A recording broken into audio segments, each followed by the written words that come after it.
keeping buildings safe. Paramedics.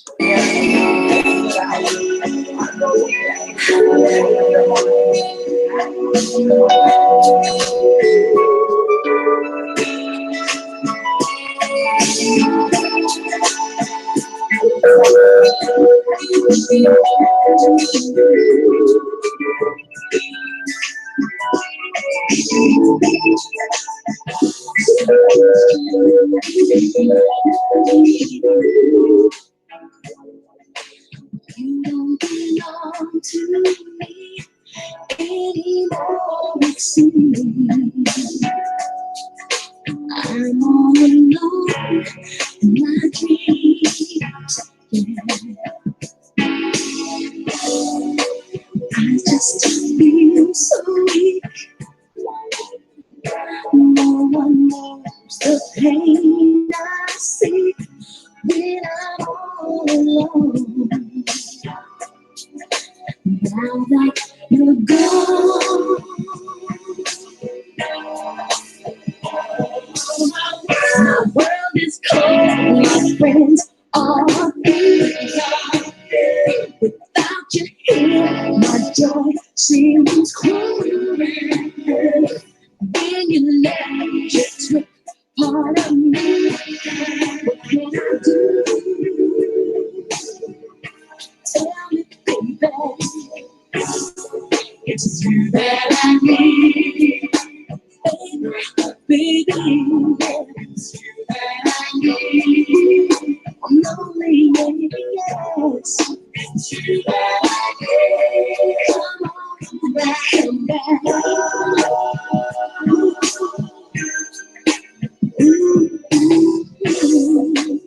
Something's wrong with me. You in my life, my mystery, baby. How could you do this to me? You left me holding on to a memory. Oh, I tried to be good, to bring you to a place no one's come. I suddenly woke and found you gone. You were gone. Now I see my heart and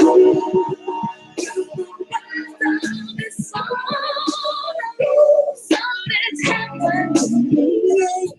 My life, my destiny.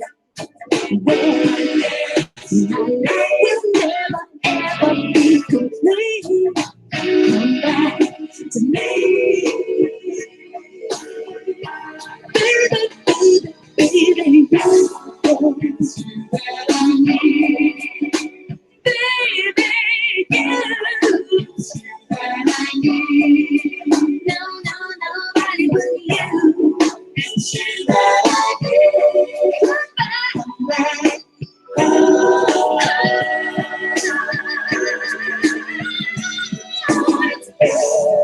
It's you that I need. It's you that I need. Come on back, babe. It's you that I need. Come back.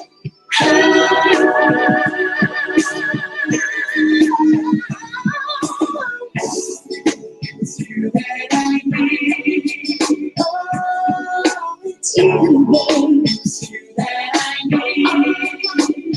All I need, it's you. It's you that I need.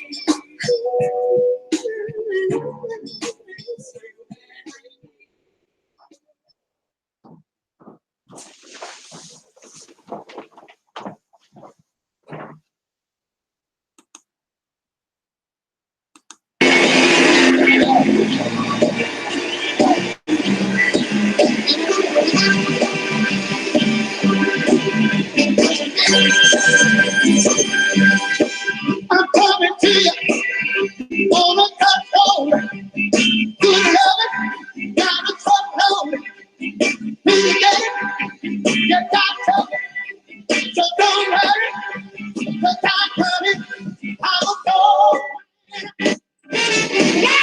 I'm a soul man,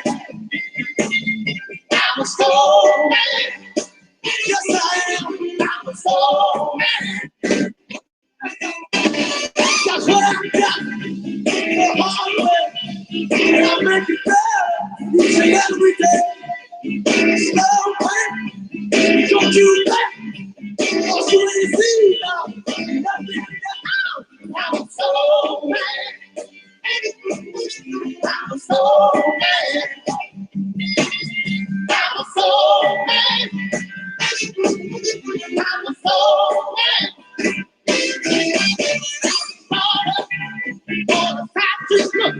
I went out of love before I knew educated. I would stop. When I started loving, I can't stop. I was so mad. I was so mad. Yes, I am. I was so mad. I was so mad. What's that about? Ooh, I put you in. Oh, now you hope and be a holy boy. Yeah, yeah,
soul man, talking about a soul man, don't you need a soul man? Soul man, got to have a soul man. I'm a soul man, don't you want a soul man? Yes, I'm a soul man, got to be a soul man. I gotta be a soul man. I wanna be soul man. So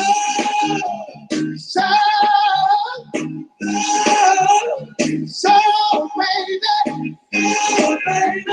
so baby,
Wow.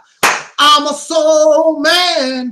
I'm a soul man. You know something? I do not know why this thing would not let me share the video. It was funny watching Sam and Dave do their thing. You ought to see the Caucasian people in the audience. They all offbeat. I'm a soul man.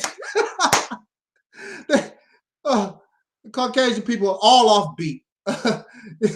Oh man. Soul man. That's what we are. Oh yeah, no doubt about it. We are. I'm a soul man looking like a black Muslim today. But you can be a black Muslim You could be a Hebrew Israelite or more. You can be committed, but you can still have soul. And I am your brother, Angel 7. Of course, this is the Realities Temple on Earth Internet Ministry, and I am live. Let me set this up like y'all know. Yeah, let me set this up. And I am live. Mims is in the house. Welcome to my home, Mims. I first want to get started properly. Let me do my little thing real quick, giving honor to those who came before us. In the name of our ancestors, peace forever and always, and welcome to another edition of what I call the Realities Temple on Earth Internet Ministry. I am the gatekeeper or the host of this program. Wherever you may find me on social media, I am known as the mighty Angel 7, and I am your soul brother, number one. With that said, before I continue, I would like to give a moment of silence for the latest tragedy in our soul community, the loss of our young brother, 20-some years old. I believe it was in Sacramento, California. Just lost his life due to a mistake by the police, as usual. Our young brother, Stephen Clark.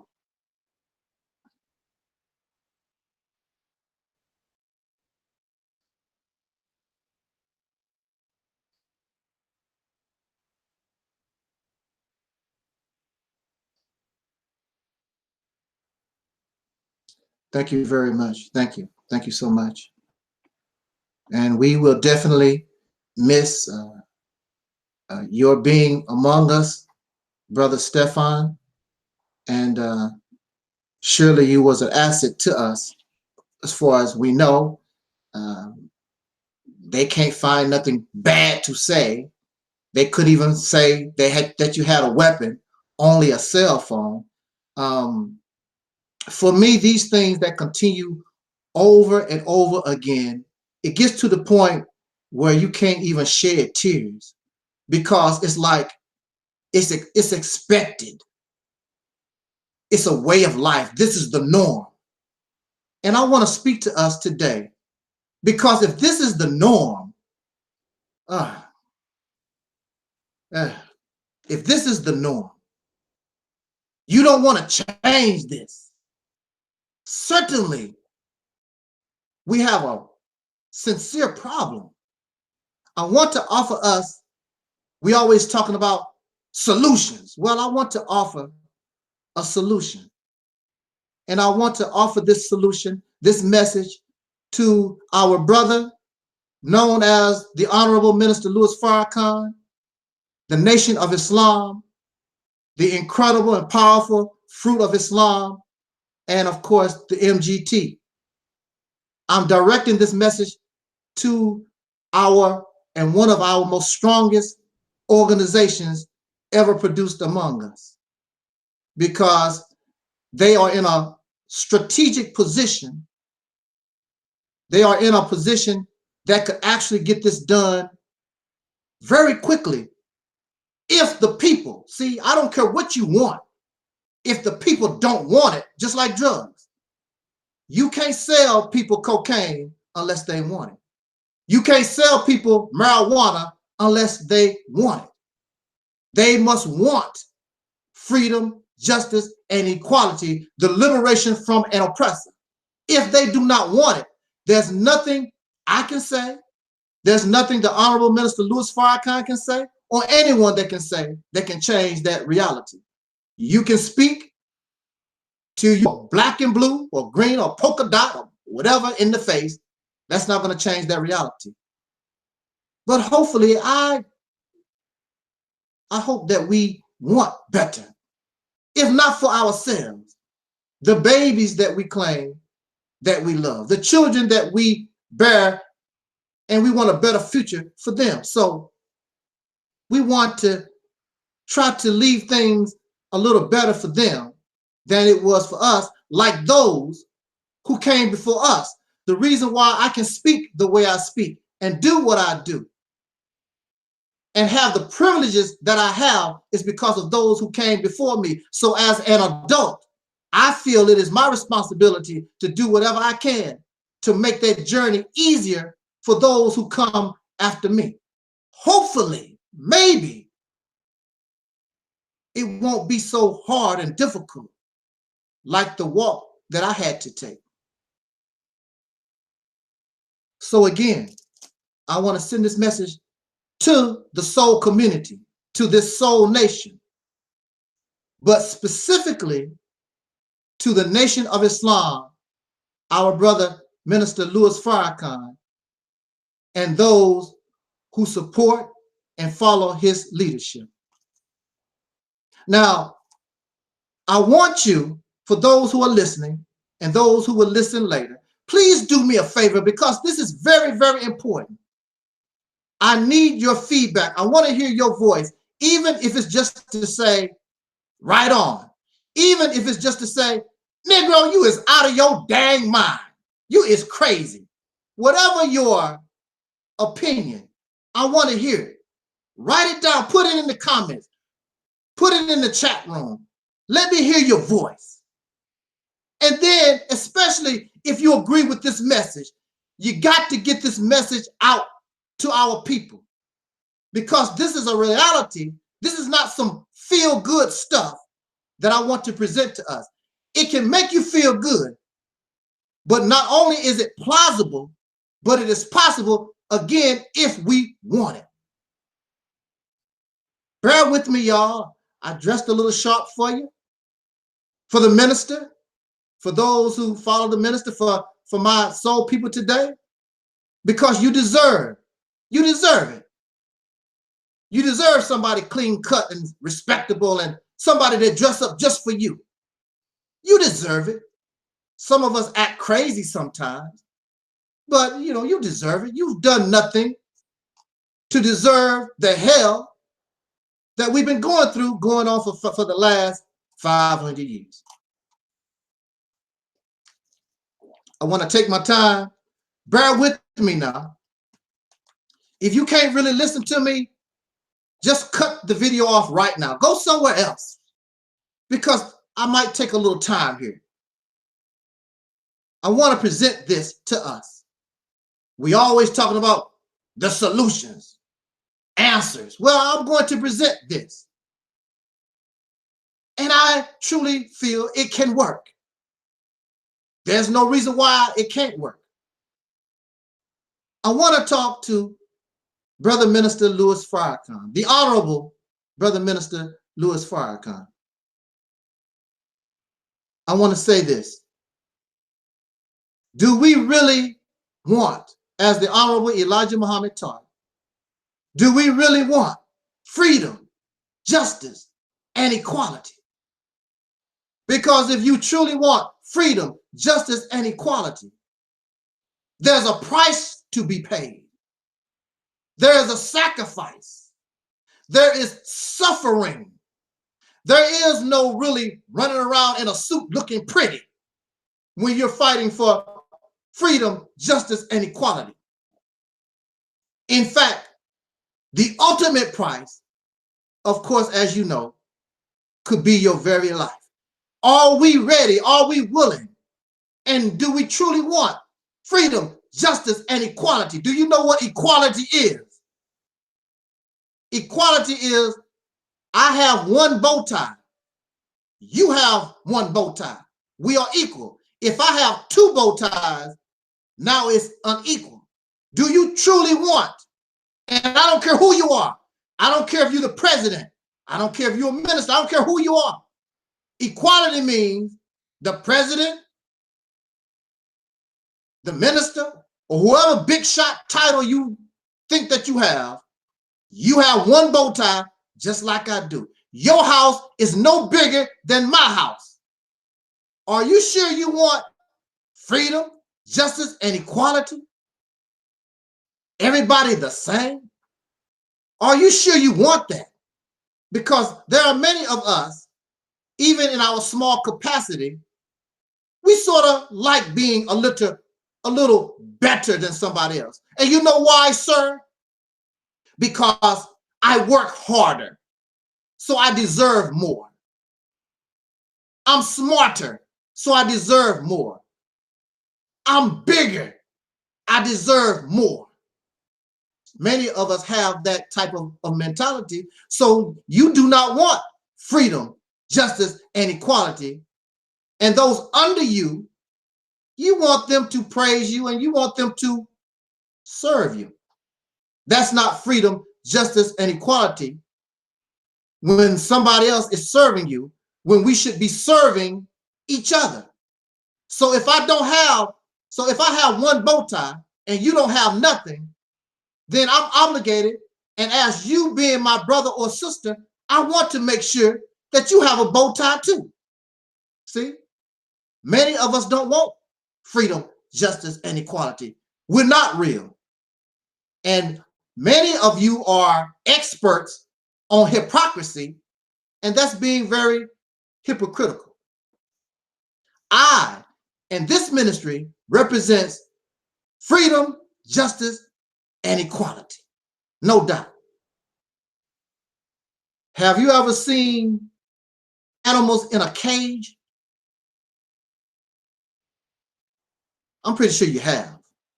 Many of you have had aquariums and you have the little fish running around and it's time to clean the tank and all the fish trying to run, or you're trying to clean a pen with a lot of animals in it and all the animals take off trying to run because they don't want to leave their home.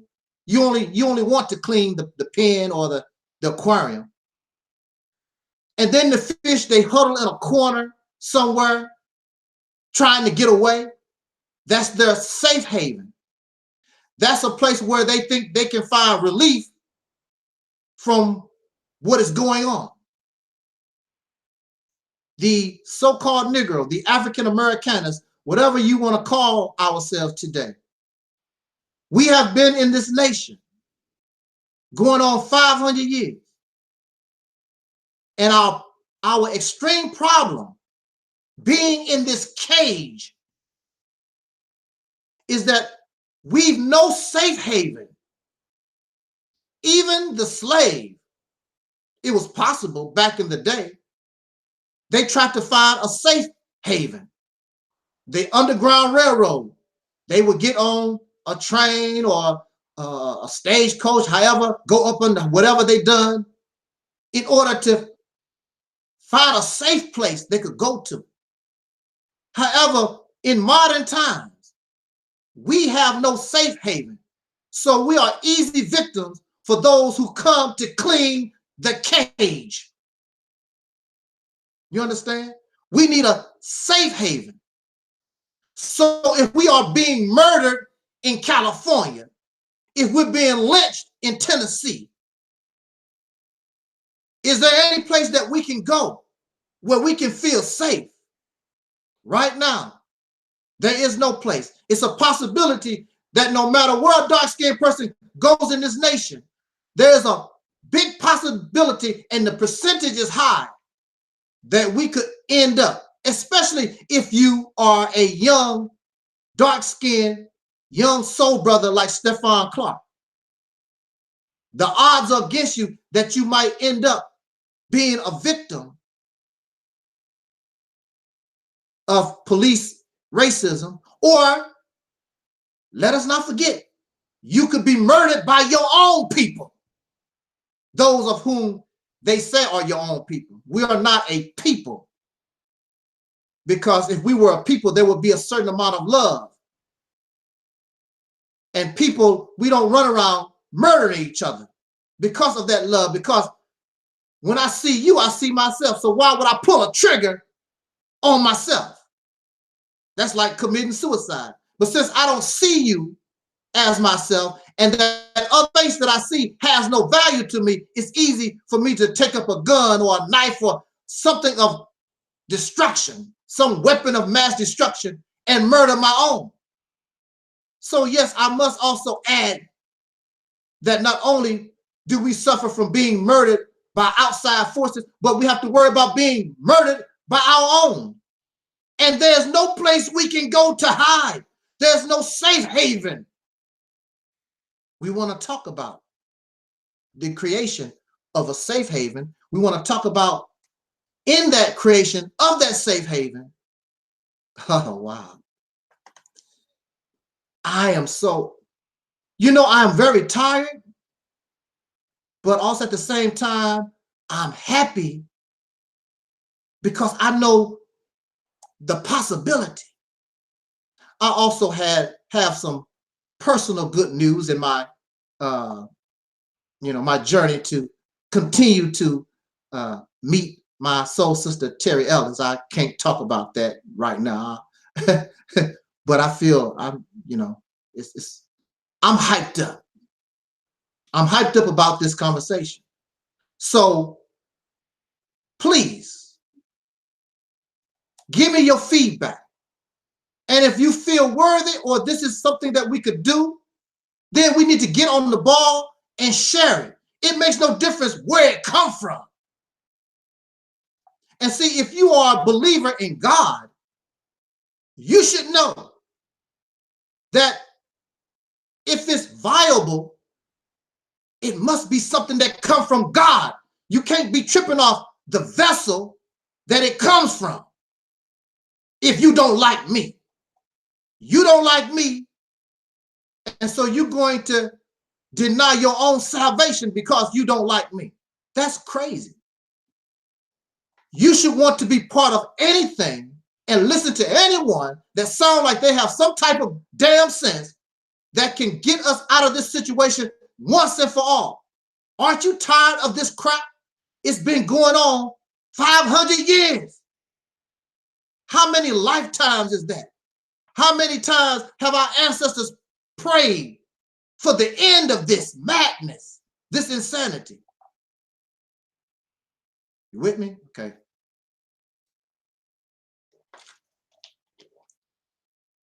I want to talk to the Honorable Minister Louis Farrakhan, the mighty FOI. Y'all mighty just like me. Mighty Angel Snup Nup 7, the mighty FOI,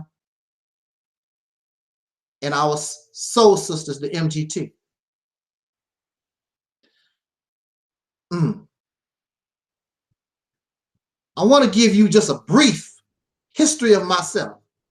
Well, you don't need to give a brief history of yourself.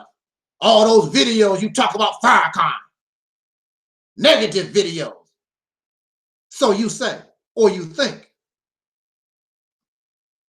I'll talk about that in just a second.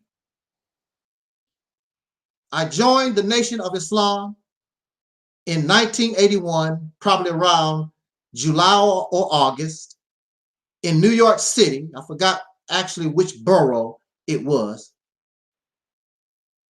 Brother Maurice X, who is now Dr. Maurice Muhammad, was speaking that day.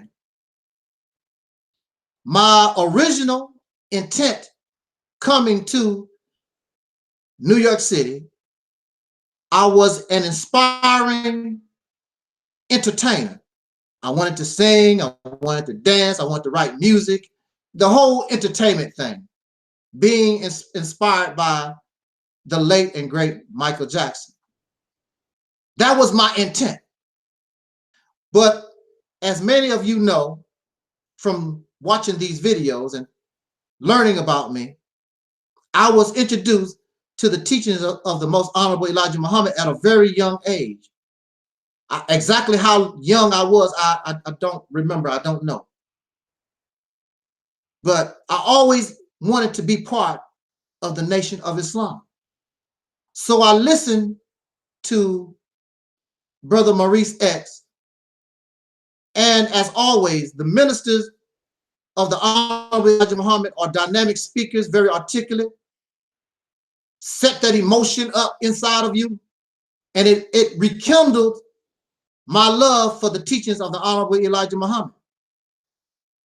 And so I decided within the time that Brother Maurice was speaking, I decided that it was more important being 18 years old, it was more important for me to be a fighter in this struggle for liberation than it was to sing and dance and buck shuffle and all that kind of stuff. I already know what that's about.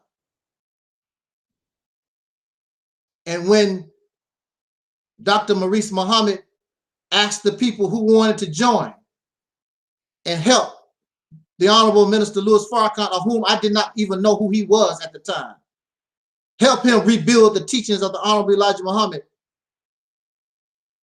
I was so happy. Yes, I'm ready to do this. I was told that Professor Griff was also a follower of the teachings of Elijah Muhammad under Minister Farrakhan in the same temple that I joined. I don't remember Professor Griff. I forgot. You know, so many brothers. I don't know if I had. I'm pretty sure I had to know Professor Griff. I don't really remember, because my time in New York City was going to be short, and that's sad. I'm going to talk about that real quick. When I was growing up in the Nation of Islam, during that time, being 18 years old, I must tell the truth.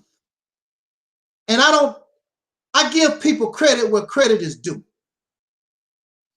It makes no difference about whether I like you or don't like you or whatever.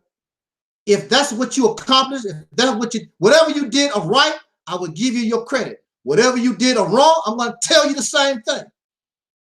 I'm an equal opportunity person like that. Right or wrong, I'm going to give you your credit.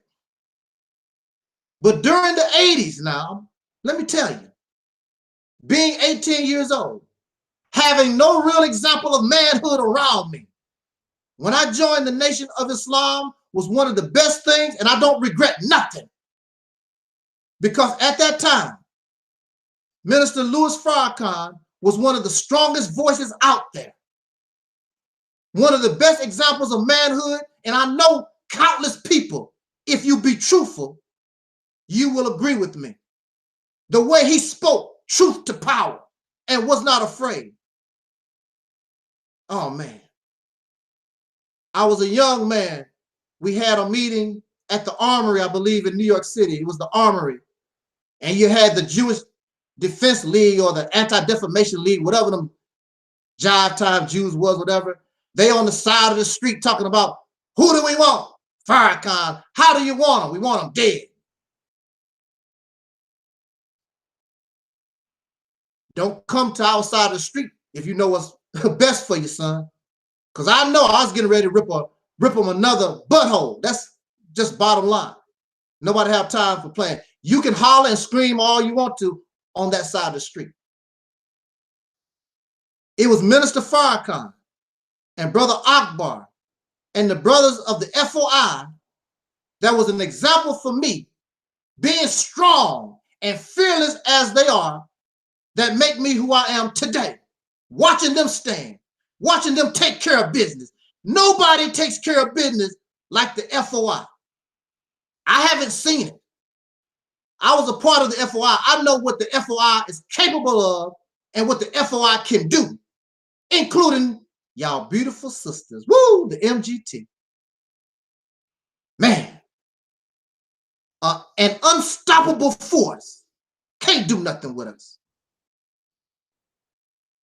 I was so fired up when I first joined the Nation of Islam.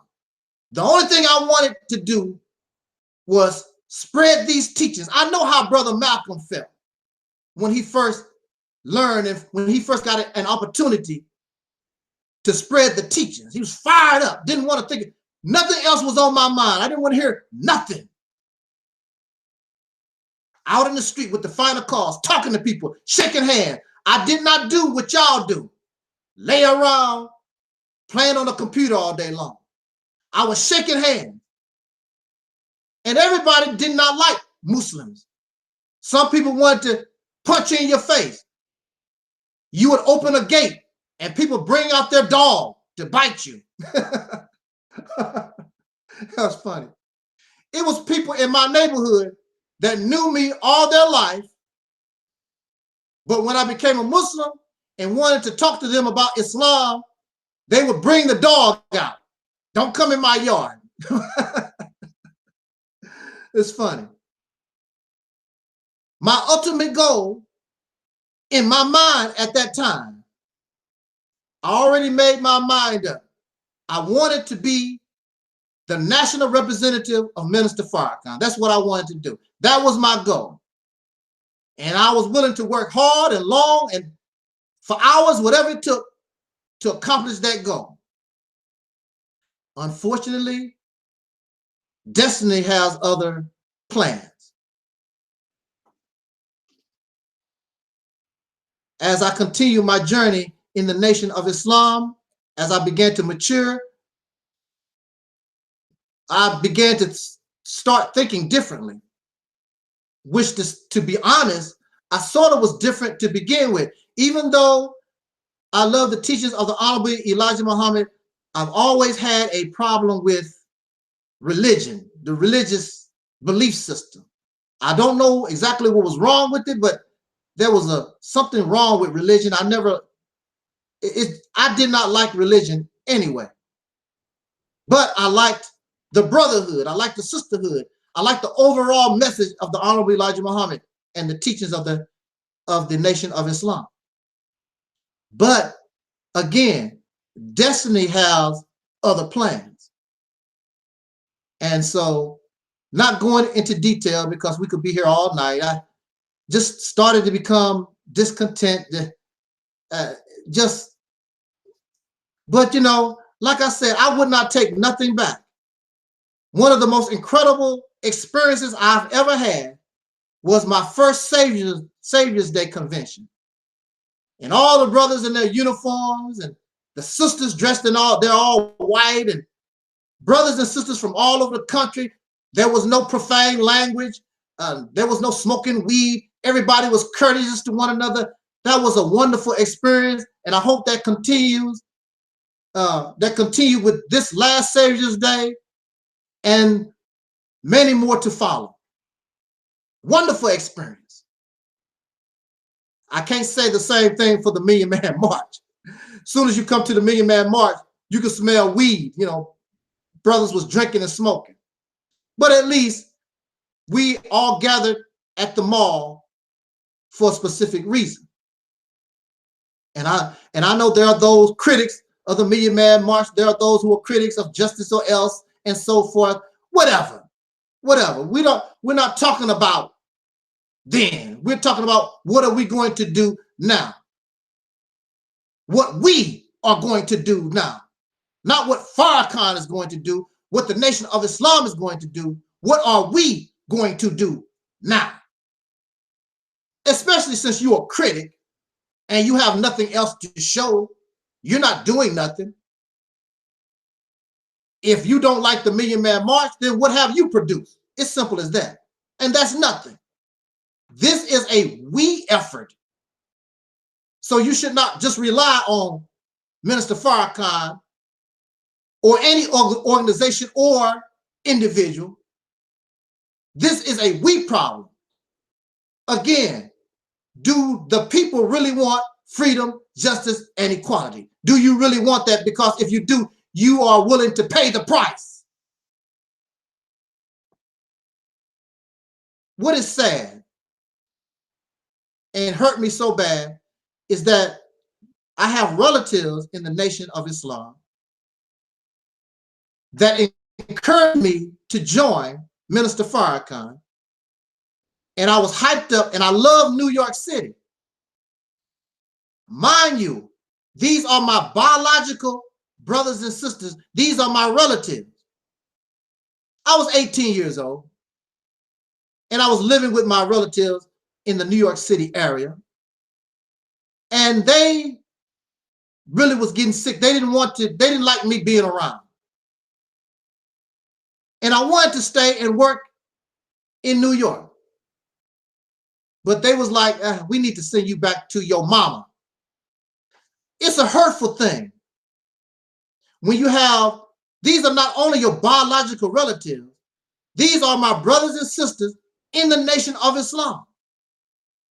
And they could not tolerate their own biological nephew, known me all my life. They told me,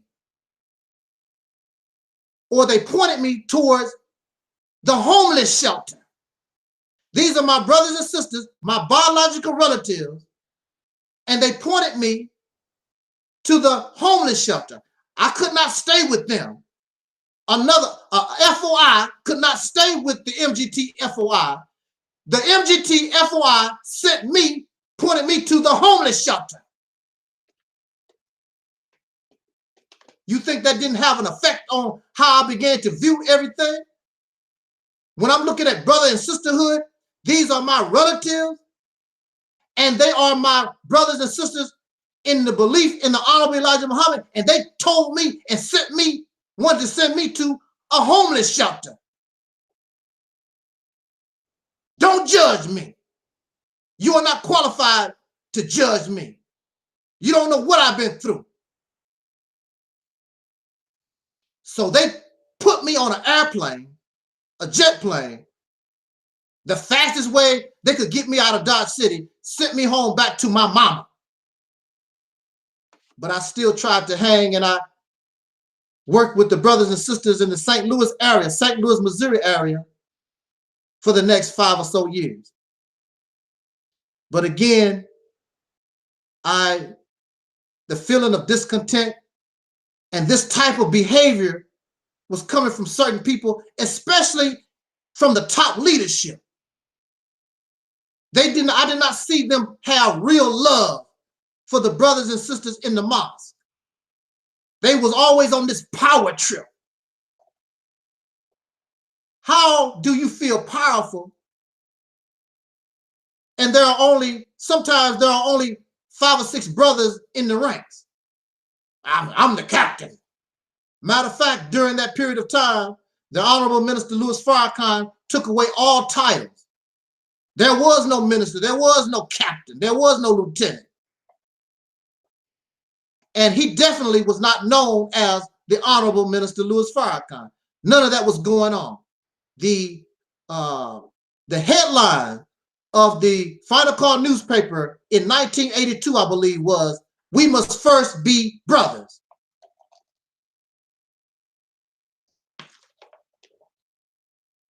You are in no position to judge me. So, as time went on, I just couldn't do it no more. And I was always insubordinate. The Honorable Elijah Muhammad gave the Fruit of Islam a book called The Meaning of FOI. And in the meaning of FOI, the Honorable Elijah Muhammad taught me, not Minister Farrakhan, not Malcolm, not no minister. Elijah Muhammad taught me, as a fruit of Islam, I am not a robot. I can think for myself. So why do you have a problem when I think for myself? Answer me this. The Honorable Elijah Muhammad said that you have the right to question his teaching, and when I question the teaching, why do you have a problem? Brother, you turning into a hypocrite? You turning into a disbeliever? What is your problem? I am doing what I was taught. I'm not a damn robot, and I can question the teaching. And if I find something wrong, then it's not me that has the problem. Those who represent the teachings have the problem. I have that right by the man who set the teachings up. So I always was asking questions. I was always, you could have called me insubordinate brother X. I was always insubordinate. But I never was charged. I never was thrown out the temple, kicked out the mosque because I was insubordinate, simply because they saw I was a hard worker. And I guess that saved me, because I was doing the work 24 hours a day. But I asked questions, and sometimes I would tell a brother, I'm not going to do that. I don't feel comfortable with it. I don't think it's in line with the teachings. I'm not doing it. Brother, that's insubordination. I don't care what it is. Here, you can have the bow tie. I'm out of here. So eventually, I left the nation. It was difficult. It was hard. I didn't really want to. And I tried to hang on and off for a few years.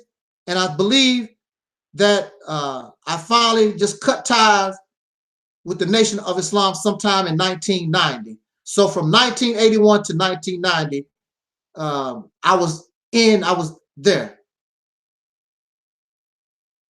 So I became like the prodigal son, because in my heart, this is what I wanted to be part of. And you chastise Malcolm for wanting to be part or go back to the nation. That's all he knew. That's all he knew for 12 years. Of course he wanted to go back home. That's all he knew. That's what made him what he was. That's a part of his life. Of course he wanted to come back home. And I wanted to, but I knew I just couldn't do that no more. Then I would be a hypocrite, pretending to be something that I am not.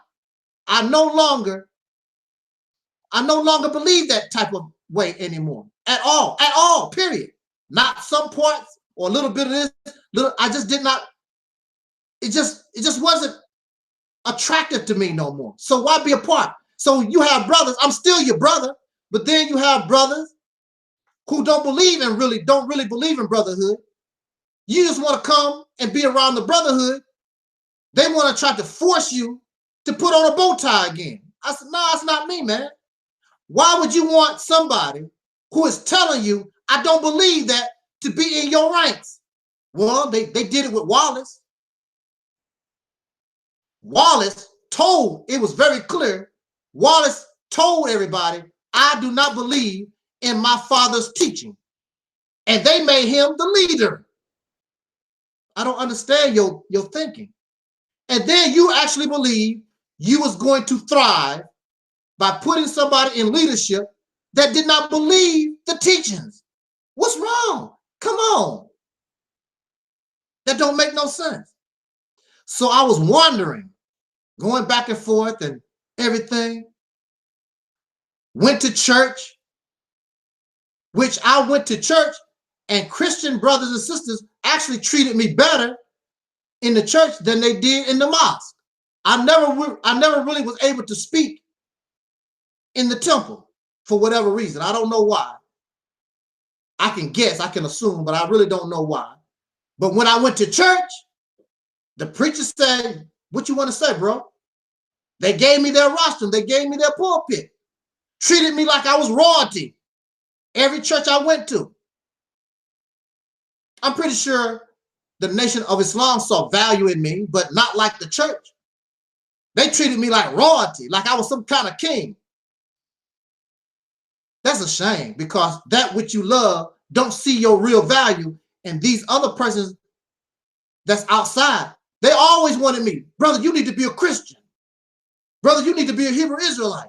Brother, you need to be a Jehovah's Witness. Everywhere I went, they wanted me, except the place where I really wanted to be. Didn't really see my value. But see, I don't believe that. And I told the preachers and I told the ministers that I met, I was even approached by some brothers and sisters that was in the nation, came to me, why don't you start your own Nation of Islam? You would be in competition with Minister Farrakhan, so what? Well, I didn't like that. And why should I start something that I really don't believe that, really, you know? I don't believe that. So I'm wondering, excuse me, I was playing with this thing here. I'm wondering, and I'm trying to find something to do, because for years and years and years, the Nation of Islam was my life. All right. So I'm trying to get back. And, there are videos that I make, and I'm very sure there are some of you who know my face and know who I am. The Nation of Islam know who I am. Minister Farrakhan might not remember, but his his international representative, Brother Akbar Muhammad, who was Larry X at the time. I used to work with Larry X almost every day. I went to the temple in 2010, and Brother Akbar, as soon as he recognized me, he said, "Hey, young brother," and we embraced each other like we was old friends, didn't miss a beat. He did not show no type of signs like he didn't like me or nothing like that. It was a wonderful meeting, Brother Akbar. But the sad thing, see, FOI, listen. See, this is the problem with the Nation of Islam for decades. We got this jealousy problem. Y'all do, you got this jealousy problem. See, in 2010, I was going to get that interview with Minister Farrakhan. But there was jealous FOI that did everything they could to keep me away from Minister Farrakhan. Because you could see it in their eyes. Who is this dude coming off the street and he just talking with Brother Akbar like that? Brother Akbar is as close to Minister Farrakhan as you can get. See, what you don't know is, in the early days of the Nation of Islam, that was an all-the-time thing. I was around Minister Farrakhan on many occasions. I was around Minister Farrakhan willing to take a bullet for him. You are in no position to judge me about nothing. In fact, if it was not for my sacrifice, my work, my assistance in helping in that struggle, doing that rebuilding process, you couldn't be where you're at. How many temples did I dedicate? Not only did I dedicate temples, I put the bricks down. I put the cement down. I dust. I clean. You are in no position to tell me about my sincerity. You are in no position to tell me nothing. You are not in a position to judge me at all. That's your problem. Filled with jealousy. You should have been happy that two brothers that have not seen each other in years and years and years come together in a civil manner and be happy to see one another. Jealousy. Because you want to talk to Brother Akbar like that. You want to get close to Minister Farrakhan like that. Here I am off the street, and I was there before you was. They know who I am. They know my family. I don't want to take too long on me. I want to talk about this proposal. This proposal. And, I respect Minister Farrakhan. Has nothing to do with like or dislike. I respect him because he's my elder. I respect him for the good things that he has done throughout the years. In fact, if it was not for Minister Farrakhan, the chance of me talking and speaking to you today probably would not even happen. And that's just the reality of it. And I represent the Realities Temple. I have to tell that truth whether I like it or not, which I don't. It's cool with me. I don't have no problem with it because that's what happened. He's the reason why I'm here. His rebuilding the Nation of Islam is the reason why I decided not to be an entertainer. There are very few people that I actually wanted to meet. Very few. I did want to meet the late and great Michael Jackson. I did. I'm not a fan. I'm not fanatical. I just would like have to met and spoken with Michael, shook his hand, and told him how I admire his music and how he influenced my music that I was trying to do. No more, no less. It has nothing to do with being fanatical. And just recently, I wanted to meet my soul sister, Terry Ellis. And then, to be truthful, I did want to really get close to and speak with Minister Farrakhan, of which I was able to do on several occasions. So I'm wandering in the wilderness, and I decide to try to return to entertainment which I really did not like. I liked it, but I really didn't care for that, really. And in my dealings with certain idiots trying to do that, I end making bad decisions, being hard-headed, being stupid, I ended up being incarcerated. And that incarceration caused a great change. Some people say for the worse. I say for the better. Because that incarceration, many people, when they become incarcerated, they turn to God. The exact opposite happened to me. I turned away. Well, I always question religion, but I actually turned all the way away from God, spirituality, and all that. My mind became liberated. All the things that I thought I knew, I cast them away and started all over from scratch. And there was only one God I was interested in, and that was who I am, me.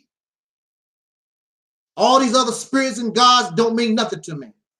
I cried out when I was incarcerated. I cried out for Allah. I cried out for Jesus. I cried out for Buddha. I cried out for the devil. Look, Mr. Devil, if you can get me out of here, I will worship the devil. I want out of here. The devil did not show up, unless the devil is the white man, y'all. The devil didn't show up. Allah didn't show up. Jesus didn't show up.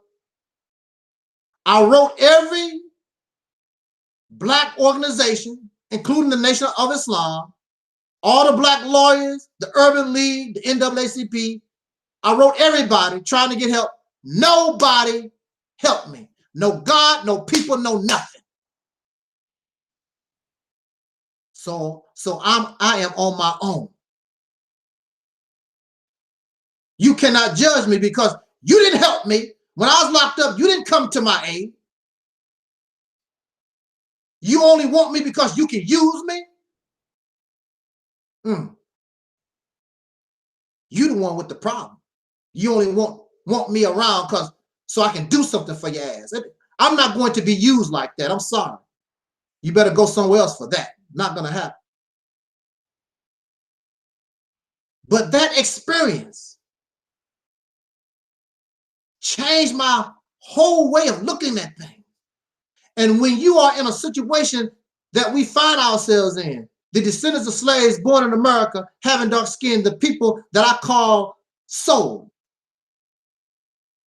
you're going to need a different view, a different way of looking at things, because clearly what we've been doing, even though some of it may have been successful, what we have been doing in the past clearly is not working. We have to try something different. And then you try to do it for a little while. If it's not working, you got to back up and try something different. The way we do the same things over, marches and protests, voting, education, money, all this stuff that y'all doing over and over again, and you're still in the same condition. And you wonder why. When you are in the same condition, doing the same thing over and over again, they call that, and you think that, and you're expecting a different resolve, that is called insanity. When I was locked up and I was fighting these crackers trying to hold me for the rest of my life, they became my for real enemies. These people, because I would not submit to them, they wanted me dead or locked up the rest of my life. And they told me,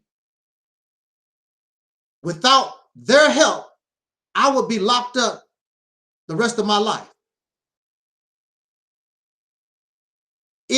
What I am trying to do is impossible. Nobody has been released without their approval in over 100 years. 100 years. Nobody has been released. Well, like they say in religion, well, I'm speaking to you right now. And the devil thought that he had me. He said he was going to lock me up for the rest of my life because it was impossible. Nobody had escaped them in over 100 years.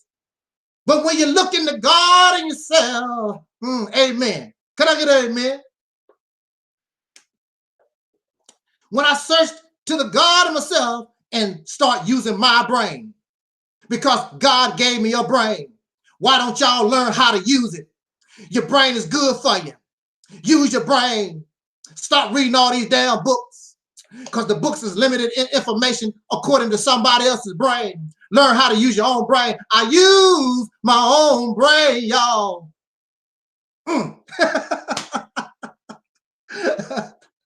I use my own brain, and it gave me the solution. And I did not hate the white man. I did not hate the Chinese man. I used whatever man I could get my hands on so they could give the information in their brain so I could learn, so I can develop, so I can find a solution to my problem. And guess what? I'm talking to y'all now because your brother done the impossible. I've done the impossible on an individual level. I've done the impossible. Nobody ain't done that in 100 years. Well, family, the winning streak is over. The 100-year drought is over. Let the rain fall because I'm bringing in the thunder. Woo, don't you love it? Man, do you know how I felt when you see your enemies crumble at your feet? Do you know how it feels when you see the sadness and look like they're getting ready to cry? When your enemies lose. Here I am, one little guy fighting the state of Missouri, using the tools that they created and beat them at their own game. We can do the same thing, y'all. Well, woo, Yes, Lord. Yes, Lord. If you want to praise Jesus, do it. If you want to praise Allah, whoever you want to give credit, but use your brain. That's what I've done. That's what it's going to take. Use your brain. Your brain is flexible. It is you who keeping your brain and your thinking process rigid. That's not going to work in our situation. We have to have our brains able to be flexible. You have to stop thinking in these rigid forms of thought.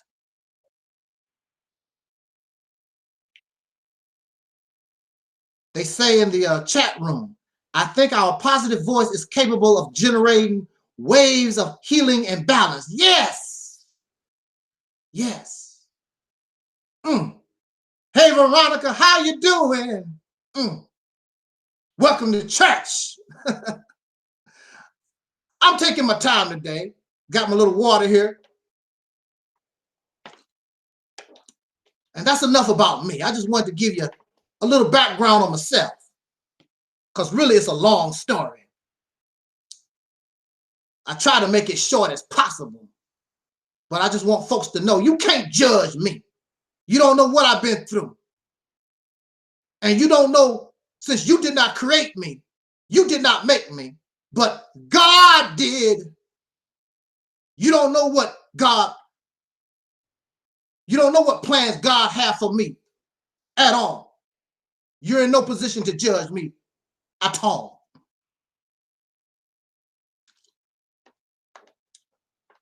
I respect the Honorable Minister Louis Farrakhan. I respect the FOI. Ooh, and the beautiful MGT. Wow. Just thinking about MGT. Oh, wow. I'm sorry, Terry. See, Terry Ellis is not an MGT. In a way, yes, you are, sister. And, you know, I want to say this, too. Now, I'm wearing the FOI, the Nation of Islam. That's how we dress. Technically, I'm still a FOI, whether you like it or not. I am a child of Elijah Muhammad, whether you like it or not. Whether you like it or not. Elijah Muhammad is my daddy, just like he is of yours. And there are people, that's where I come from. There are people who talk about the hand signs. I don't know what hand signs you talk about. When most people begin to talk, they just move their hands. I am not a Mason. I don't know nothing about Masonry. None of that crap. I don't know nothing about it. I was taught in the Nation of Islam that this bow tie represents wings. See, it's like the shape of a wing. If it was big, put it on your back, it'd be like wings.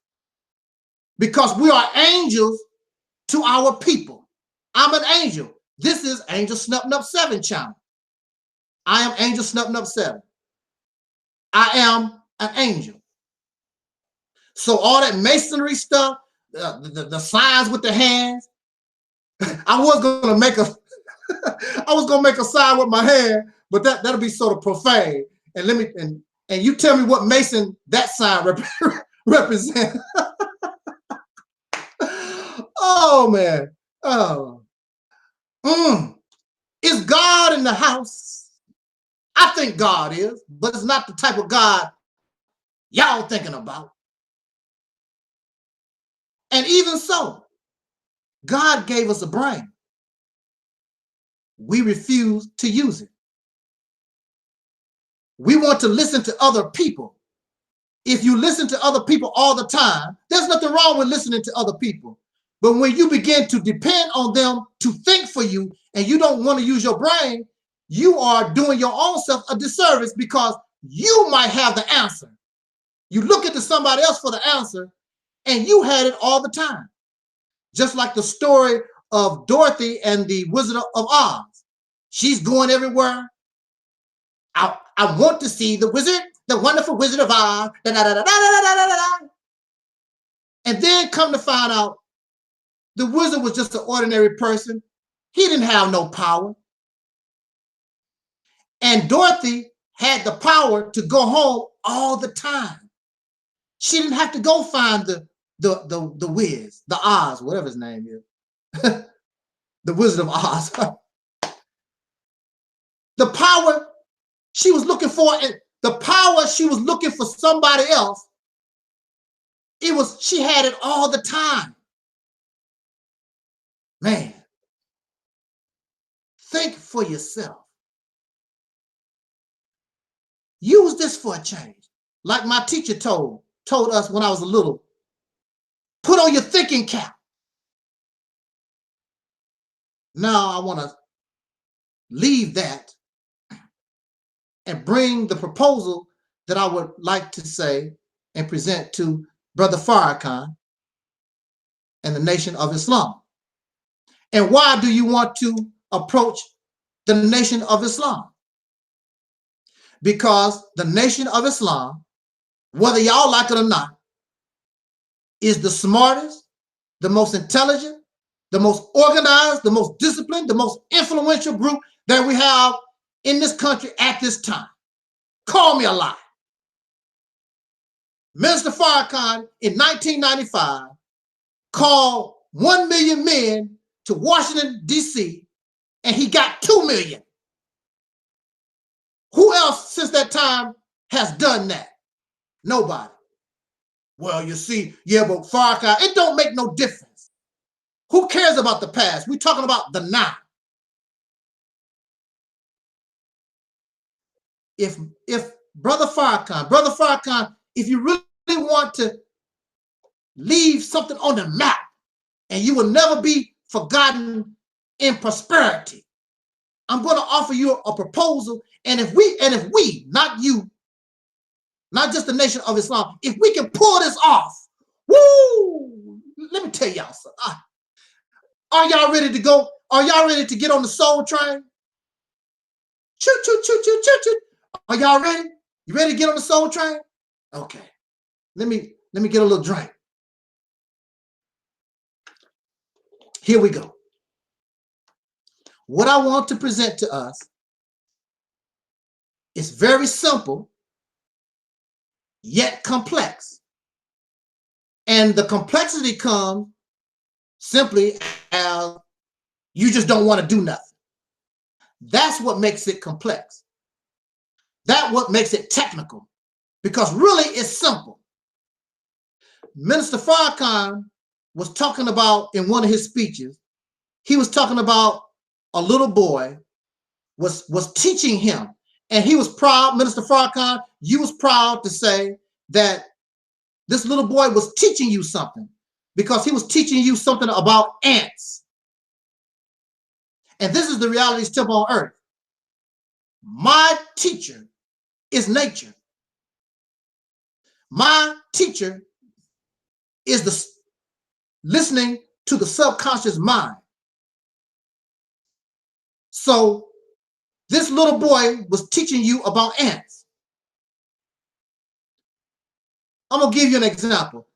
Ants are one of the most successful life forms on this planet. Ants can be found on every continent except Antarctica. You know why? Because it's too dang cold and the ground too dang hard to be trying to drill through, and you don't have no real resources in Antarctica. But everywhere else, you're going to find some kind of ant. Ants are well-disciplined. Ants are smart. Ants are intelligent. Ants are organized. Ants are unified. That makes them some bad mama jams. Now look, I was watching one of those nature programs, and this big centipede, okay, this bottle is the centipede. This big centipede was rolling around, and these ants start coming. Now, look how big this centipede compared to a little ant. I wish I had something to compare the sizes, but we don't. Now, one ant can't do nothing. One ant can't do nothing with this centipede. However, when the ants worked as a team, these little small ants took down this large millipede, this big caterpillar looking thing. Oh, wow. See, let's learn from the ant. I want you to keep that story in mind when thinking about the ant. See, look, your oppressor, woo, your oppressor is like that millipede. But if you work as a team, and look at this, I'm going to combine this with something. How many of you have ever taken martial arts? Raise your hand. Wing Chun, what you said, Wing Chun Kung Fu, you took that? Okay, that's cool. Karate, okay. Now, anybody in martial arts know when somebody gripped your hand, what's the first thing that you do to break the grip? You do not attack the whole hand. Use your whole hand against their thumb, against one of the fingers, because your whole hand is stronger than one of their fingers or their thumb. That's what you grab, and you break the grip. You break the grip by twisting against the weakest part of their hand. See what I'm saying? So see, if the United States of America is this caterpillar, if this United States of America is the hand that's keeping you entrapped, you don't try to fight. See, that's what we've been trying to do. We always talk about the United States government. You are not strong enough. You are not in a position to do anything to the United States government. However, however, see, I really don't like coming out like this, y'all. I really don't, because when I was fighting them crackers, when I was locked up, you should always have the element of surprise. Let them wonder about what you're going to do. Always have the element of surprise on your side. But in this situation, you know how we are. We're not brotherly. I can't make a telephone call. Can I come to Chicago and speak to Minister Farrakhan? Some of these brothers and sisters, I write them emails all the time. They don't want nothing to do with me. You can't talk to them. So the only way that they're going to listen is you got to make a video. You have to talk out in the public. That's a damn shame. That's a damn shame. But unfortunately, that's a reality. But it's all right, because if you do it right, when I made my move on those devils when I was locked up, it didn't make no difference whether they knew or didn't know. They weren't going to stop my activity because I was just that good. And if you think, see, it goes back to using your brain. Let your brain sit back, turn off the lights a little bit, stop thinking about somebody's panties, stop thinking about somebody's underwear, stop thinking about all these crazy stuff, things that we do. Sit back, concentrate. How am I going to get this? How am I going to do this? Stop thinking about getting high, getting drunk. Think about how I have an enemy. I have a millipede. How am I going to beat this fella? That's the way you have to think. Because I'm not strong like this cat. I don't have the power. But clearly, he can be taken down. Now, so what are you going to propose? Keep in mind what I just said, brothers and sisters.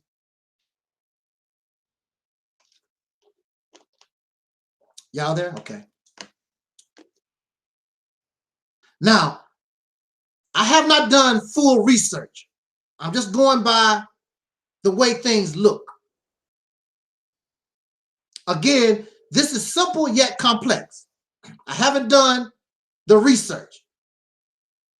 That's where the Nation of Islam comes in. Because the Nation of Islam, and many of you, y'all good at research. Y'all good at research. Y'all good at fact finding. So let's get the facts. Let's get this together. Let's see if it really is plausible. Let's see if it really is possible. I think that it is. I don't think it's necessary. It's good to get the facts so we know exactly what we're dealing with. This is a nationwide effort. The nation, it don't take all of us, but a nice percentage. If a nice percentage of us support this activity, woo, man, look. Brother, get to it, man. I'm excited. What you gonna say? Here we go. Look. This is what I propose. I say that it don't necessarily have to be this state. I'm looking at the state of Mississippi. I heard through the grapevine, and I was talking to my assistant minister, and we was talking about the state of Mississippi. It's one of the poorest states in the union. Nobody don't really talk about the state of Mississippi. The reason why I'm looking at the state of Mississippi is because it's supposed to have a very large African-American soul brother and sister population. This is what I propose. Oh, man. This is what I propose. I say that we start a campaign, and you have to look at this as a military operation, because really that's what it is. It's a military operation, but we're not using guns. We're not using tanks. We're not using none of that type of stuff. We're using what is available to us by law under the United States government. You're going to use the laws and the policies that they gave us. All right? This is what we have to do. Since we already have a vast majority of soul brothers and sisters in the state of Mississippi, I propose that we start a campaign where we begin to move to the state of Mississippi. It's already have a large population of brothers and sisters there anyway. I say that all of those who are able, all of us begin to move to the state of Mississippi. Why? Because if you move to the state of Mississippi and all of us are thinking the same kind of way, then your voting power will become power, and you can vote in and put in the government whoever you want, from the local to the state and the small municipalities. You can put into power those people who represent us. And we represent, and we create an agenda for those politicians that we put into power. We support, as a nation, we support anybody who wants to go to the state of Mississippi so that we can take advantage of the voting power. So all over the country, all of our brothers and sisters who are homeless, they can find a home. We get them and support them, let them go to the state of Mississippi and get them residency in the state of Mississippi so they can begin voting. And we can win the governor's house. If you can control you don't have to worry about trying to control the politics of the whole nation. Just control the state of Mississippi. Do you know what can happen for us? Look, do you know what can happen to us, for us, if we control the state of Mississippi? The state of Mississippi is poor. It don't have to be that way. This is a sink or swim situation. Either you're going to sink or you're going to swim. I believe we can swim. There's no doubt about it. When you boycott and when you march, once you begin to take control of the political system in the state of Mississippi, your voting and your marching has power. So you can march for the death of Stephon Clark, don't mean nothing. You can march and protest because Trayvon Martin was killed, don't mean nothing. But if you control a state, if you can control if you can get into the governor house, woo, man. Do you understand? All the doors. Those of you who keep talking about, I want to build a nation. I want to build a nation. That's your beginning. The state of Mississippi opened all those doors. The beginning of your nation, the nation of Islam. This is your nation. All y'all nation builders, this is your nation. And you'll still be a part of the United States. Your lifestyle don't change. The only thing that's going to change is you get power, something you never had. You get opportunities that you've never seen before. So you want trade with Africa. All the states in the union, all the governors, all the politicians, they go back and forth to different countries trying to get business for their state. You can trade with Africa or China or whoever the hell you want to start business with. Put our people to work. You don't want to force nobody to do nothing. You go into the state of Mississippi, and we start a campaign with the brothers and sisters who are already there. We want to build a certain mentality. You can't be a nigger or a Negro trying to pull this off. Of course, everybody is not going to join you, but you got to look at it this way. You ever see dogs bark? Then all of a sudden the dog stop barking, and one stupid dog all by himself, and pretty soon you start looking around. The other dog's like, why are you barking? We shut up a long time ago. See, when you begin to make those moves, those who are against you, they're going to feel stupid. Why aren't you on board? All this is positive for us. This is something that other people talk about. This is what they want us to do. So why would they have a problem? Oh, they're going to have a problem. They're going to have a problem because they don't want us really to do good. But see, the Honorable Elijah Muhammad asked the United States government, you need to give us a few states or whatever.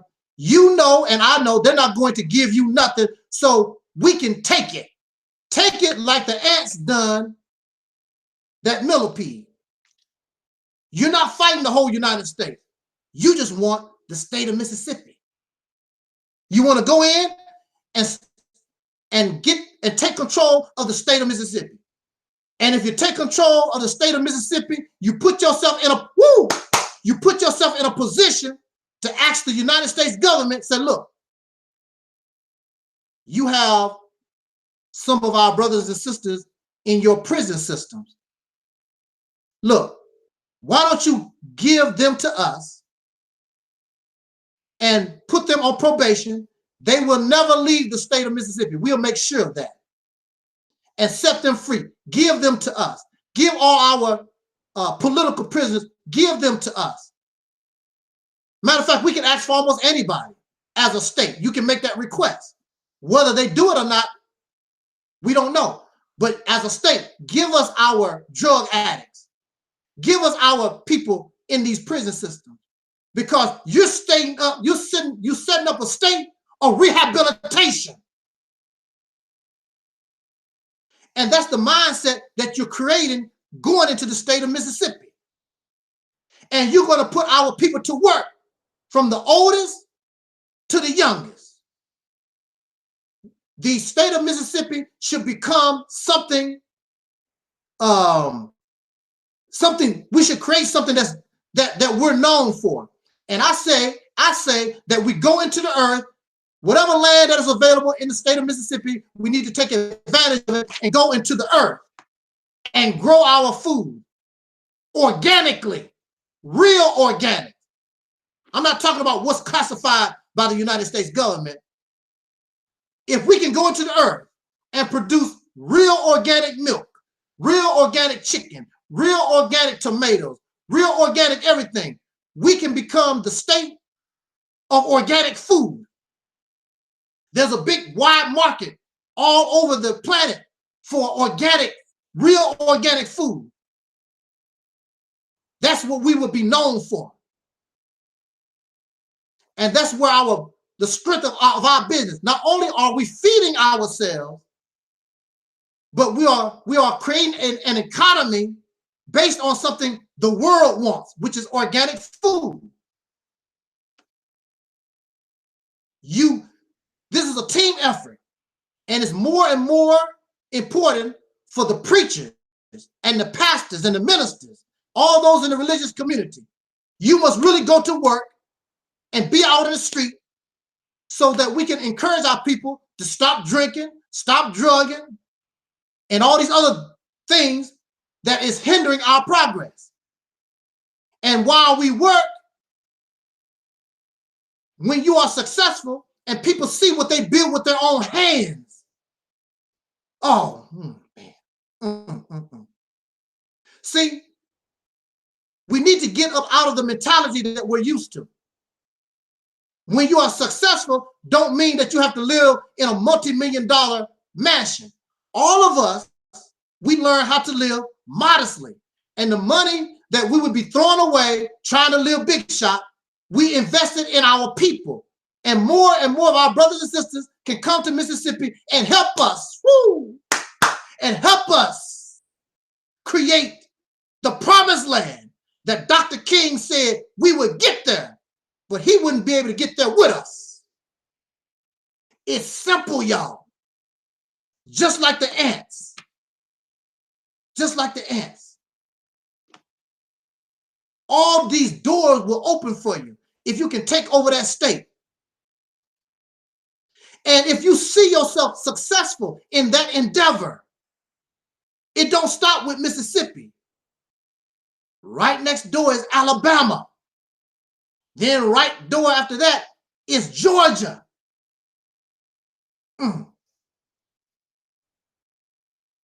You just don't know everything that you thought you wanted in life. The doors will begin to open. But it's going to take sacrifice, suffering, maybe even death. But it's worth it because freedom, justice, and equality has a price. We have to be different. We have to encourage our people to be righteous. You understand? Living a righteous life will give you heaven on earth. Mississippi will become your heaven. Alabama will become your heaven. Georgia will become your heaven. You don't have to go thousands and thousands of miles away to Africa. But when you are successful doing that, look. If you are successful in doing that, look what you can do for Africa, for those of you who love Africa. everything begins to open up. The heavens begin to open up for us.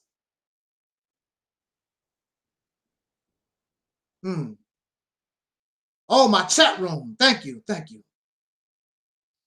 Knowledge is power. Just think about it. And nobody is thinking about the state of Mississippi. It's poor. Nobody cares nothing about Mississippi. It's there for the taking. The Million Man March is wonderful. We don't want to degrade the Million Man March. We don't want to degrade justice or else. We don't want to degrade the March of 1963. But this, yo, woo, I'm jumping for joy in my seat. If we can get this and begin to pull this off, our suffering, our sojourn, our hard sojourn in America will be over. The heaven on earth that the Honorable Elijah Muhammad spoke about will become a reality. If you want it. It's not about who gives a damn about who gets the damn credit. I don't care if I never get credit. I just want the job done. I want to be on the winning team. That's all I care about. I want to be able to go to the state of Mississippi and feel like I'm in heaven, because that's exactly what we would be doing. We would be creating heaven on earth. And everybody, and don't think, and everybody is going to copy you. Everybody else is going to want to do the same thing. But we want to be able to do it first. We have to do it first. And I believe if we do this right, like I said, there's a lot of things I want to talk about. I can't do it on a video. But if you do it right, I truly believe that our Hollywood community, our music community, our business community, brothers and sisters that would have nothing to do with Black struggle, I believe they would get on board, whether it's directly or indirectly, because they see that you are serious and you really make it move. And we're going to do this with or without you. Working together. A system of checks and balances. I also want to refer you to my video. It's going to be in the description box. Real solution for the problems of Black people in America. So you put that video by this video side by side. We have to organize. We have to organize, unify as a people. I know you hear it all the time. But see, don't depend on all the people. We have enough. I know that we have enough soldiers. We have enough those with sincere hearts. We can get this job done. And believe me, all the rest will follow. They really don't have too much of a choice because man, you're doing it. Those guys took over a state. Can you imagine Minister Farrakhan being the governor of the state of Mississippi? And see, this is another thing I want to tell y'all before I leave.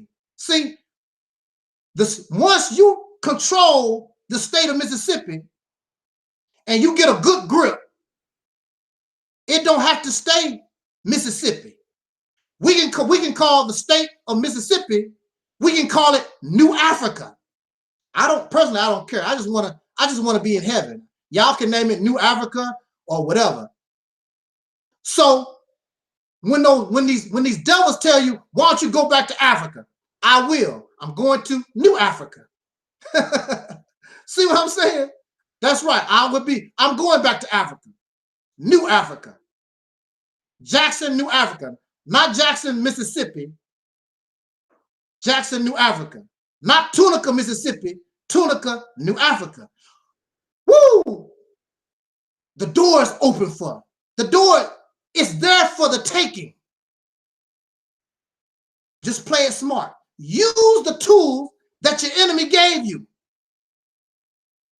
By the time your enemy can respond, it's too late. You already in there and got it going on. Oh wow. See, I'm excited. See, I know it can be done. I don't have to do a lot of research. You can see it's there for the taking. Who told you that, brother? Maybe God. God gave me a brain. Why don't you use it? Maybe God talks to me. Maybe so. Who knows? You tell me why this can't work. The reason why it can't work, because you don't want to do a damn thing. You are comfortable being a damn Negro ass slave.